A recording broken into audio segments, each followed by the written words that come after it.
नहमदुहु व नसल्ली अला रसूलिल करीम अम्मा बाद औज़ु बिल्लाहि मिनश शैतानिर रजीम बिस्मिल्लाहिर रहमानिर रहीम अल्लाहुम्मा रब्बि इश्रह ली सदरी वयस्सिर ली अमरी वहलुल उक़दतम मिन लिसानी यफ़क़हू क़ौली रब्बि ज़िदनी इल्मा अल्लाहुम्मा सल्लि अला सय्यिदिना शफ़ीना नबीना हबीबना तबीबना मौलाना मुहम्मद बारिक वसल्लम सल्लल्लाहु अलैहि वसल्लम अलैका या रसूलल्लाह सल्लल्लाहु अलैहि वसल्लम।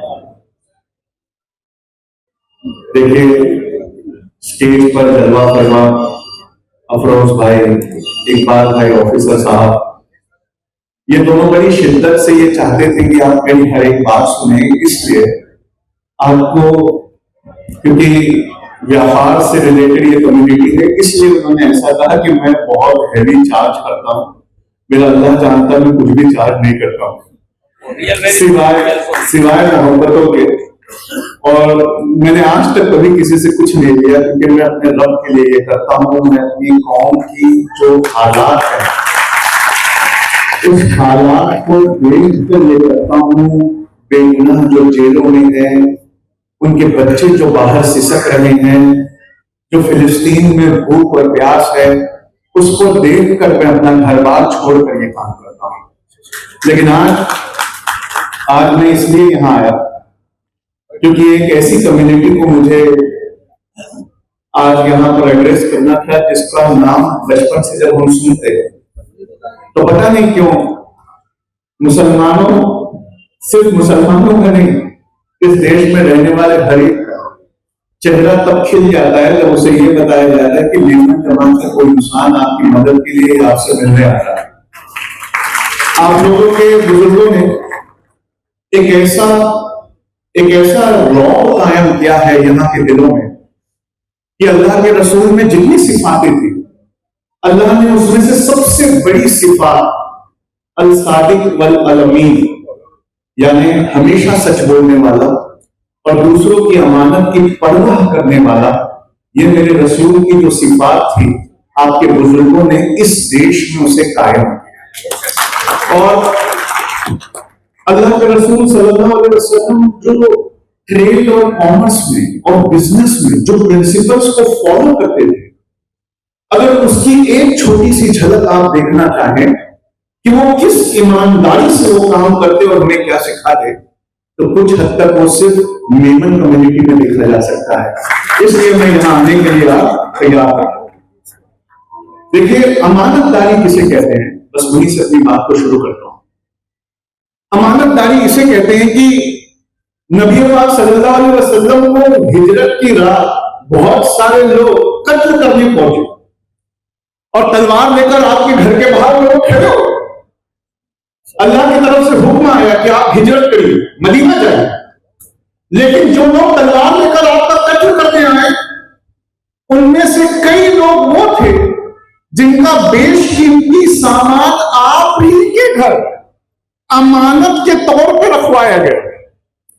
यानी जो बाहर जान लेने आया हुआ है, उसे आपकी पर्सनालिटी पे इतना भरोसा है कि उसने अपना सबसे महंगा, सबसे कीमती सामान भी आप ही के पास रखवाया हुआ है। और आपको उस भरोसे की इतनी कदर है कि आप कश्मकश में हैं कि मैं हिजरत करूं कि पहले इन लोगों के सामान वापस करूं कि मैं क्या करूं। तो आपने अपने जिगर के टुकड़े हजरत अली से कहा, अली तुम सवेरे इन सब मालिकों की अमानत वापस करके मदीने आए। जो आपको कत्ल करने आए उसके साथ जो अमानतदारी है, जो आपके खिलाफ कुछ सोचे उसके काम, उसके माल की जो हिफाजत है, ये बात जो मेरे आका में थी, वो बात बहुत हद तक मेमन कम्युनिटी में दिखाई देती है। मैं कुछ चीजें बचपन से देखकर बड़ा हुआ मेमन कम्युनिटी में, जैसे अपने वादे को कभी ना तोड़ना, व्यापार में हमेशा सच बोलना, पूरी ईमानदारी और दयानतदारी के साथ लोगों के भरोसे को कायम रखना। हमारे हिस्ट्री में इस तरह की चीजें भरी हुई हैं कि मेमन कम्युनिटी अपने एंटरप्राइजिंग स्पिरिट की वजह से दुनिया के जिस देश में गई, उस देश में उन्होंने रहमदिली, सिला रहमी, ईमानदारी, इसके एग्जाम्पल्स को सेट किया। अगर आप लंदन जाएंगे, अगर आप न्यूयॉर्क जाएंगे, तो वहां पर भी आपको मेमन जमात के अच्छे कामों के किस्से सुनाई देंगे। गोया कि वमा अरसलनाका इला रहमतल लिल आलमीन, जो मेरे रसूल के लिए आयत उतरी, आज उस आयत को कुछ हद तक महसूस करवाने में इस जमात का बहुत बड़ा हाथ है जो मेरे सामने बैठी हुई है। मैं आपको बताऊं, किसी मेमन की दुकान पर जब जाइए तो वहां क्या होता है, पहले बड़ी खुशगवार मुस्कुराहट होती है, फिर अपनाइयत होती है, और फिर पूरे इखलाक से वो आपका स्वागत करता है। अल्लाह के रसूल सल्लल्लाहु अलैहि वसल्लम के बारे में हजरत आयशा से पूछा गया कि घर में कैसे होते हैं, तो कहा कि ऐसे होते हैं कि इन्हें बिना मुस्कुराए दुनिया में कभी किसी ने देखा ही नहीं। ये वाली बात शायद वजह है कि जब आपके से मिलने हम आते हैं तो बिना मुस्कुराए आप हमें नहीं देखते। क्या पता ये वो वजह है कि अल्लाह ने इतनी बरकती इस कौम में रखी। मैं सर्वेंट लीडरशिप के बारे में पढ़ रहा था। सर्वेंट लीडरशिप का मतलब है जो आपका लीडर है वो आपके साथ ऐसे पेश आए जैसे वो सिर्फ अल्लाह का गुलाम है और आपकी खिदमत करने के लिए भेजा गया है। जब आप लोगों से बात करो या आप लोगों से मिलो, ये मैं मेमन जमात की एक तारीफ करना चाहता हूं, हालांकि तारीफें ज्यादा हो जाएगी क्योंकि आगे कुछ कड़वे फूट आने वाले हैं, तो पहले थोड़ा शहद चटा रहो। लेकिन जब भी किसी मेमन जमात के इंसान से आप बात करने आइए और जब आप उनसे मुस्कुरा कर मिलिए तो एक सर्वेंट लीडरशिप की झलक दिखती है।